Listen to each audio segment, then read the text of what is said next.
दोस्तों, पिछला 13 जनवरी 2025 से उत्तर प्रदेश के प्रयागराज में महाकुंभ चल रहा है, जो 26 फरवरी 2025 के महाशिवरात्रि के दिन खत्म होगा। ये मेला भारत के 4 पवित्र स्थान प्रयागराज, हरिद्वार, उज्जैन और नासिक में लगता है और अभी ये मेला उत्तर प्रदेश के प्रयागराज में चल रहा है।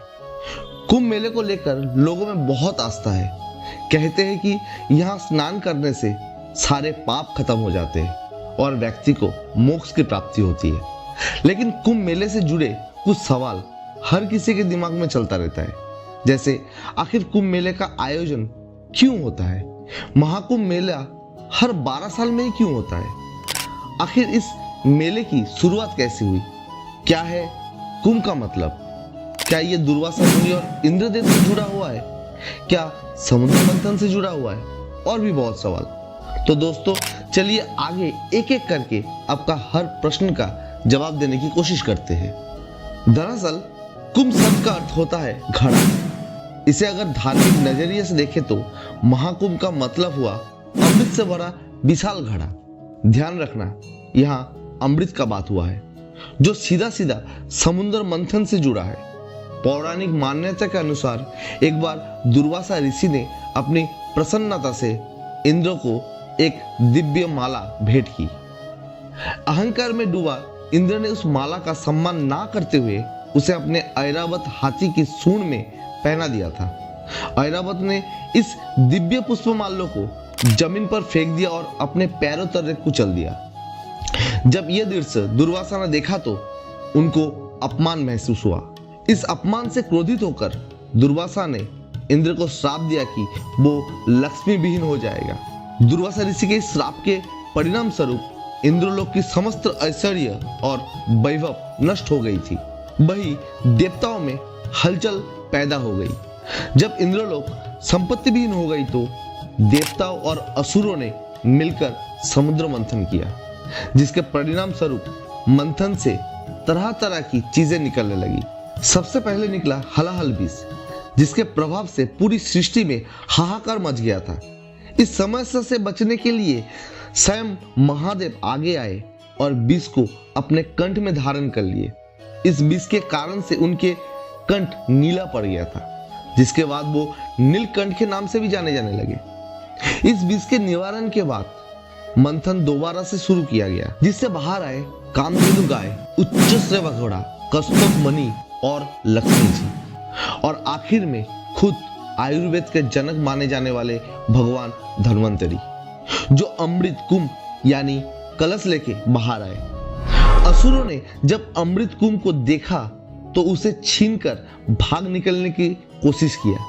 इसे लेके देवता और असुरों के बीच तकरीबन 12 दिनों तक युद्ध चला। इस युद्ध के बीच मौका पाते ही इंद्र के पुत्र जयंत ने वो कुंभ लेके भागना शुरू कर दिया। कहा जाता है उनके भागने के दौरान अमृत के कुछ बूंदे धरती के 4 जगहों पर नदी के किनारे गिरी, जिनमें प्रयागराज, हरिद्वार, उज्जैन और नासिक के नदी किनारे गिरी थी। तब से ही इन जगहों को बहुत ही ज्यादा पवित्र माने जाने लगा और इसके बाद से ही यहाँ कुंभ मेले का आयोजन शुरू हो गया।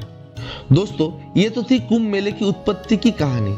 अब जानते हैं कुंभ मेला हर 12 साल के बाद ही क्यों लगता है। इसका जवाब जानने के लिए हमें वापस पीछे जाना पड़ेगा, जब देवता और असुर के बीच युद्ध जारी था।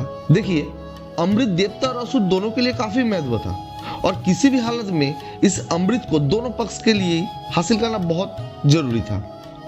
इसीलिए दोनों के बीच 12 दिनों तक युद्ध चलता रहा और धार्मिक शास्त्र के मुताबिक देवताओं का एक दिन हमारे 1 साल के बराबर होता है।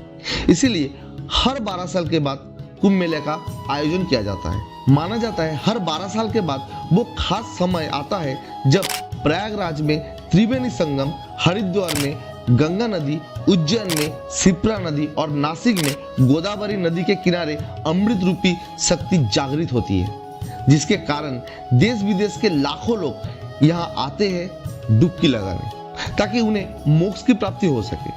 तो दोस्तों, हम जान चुके कुंभ मेले की उत्पत्ति कैसे हुआ। अब जानते हैं कुंभ कितने तरह की होती है। बता देना चाहता हूँ, कुंभ 4 तरीके का होता है: कुंभ, अर्धकुंभ, पूर्ण कुंभ और महाकुंभ। कुंभ मेले की आयोजन हर 12 साल के बाद हरिद्वार, नासिक, उज्जैन और प्रयागराज में होता है। वही अर्थ कुंभ हर 6 साल बाद केवल प्रयागराज और हरिद्वार में ही मनाया जाता है। हर 6 साल में ये आयोजित होता है, इसीलिए इसे अर्थ कुंभ कहा जाता है। पूर्ण कुंभ हर 12 साल बाद प्रयागराज के त्रिवेणी संगम तट पर आयोजित होता है।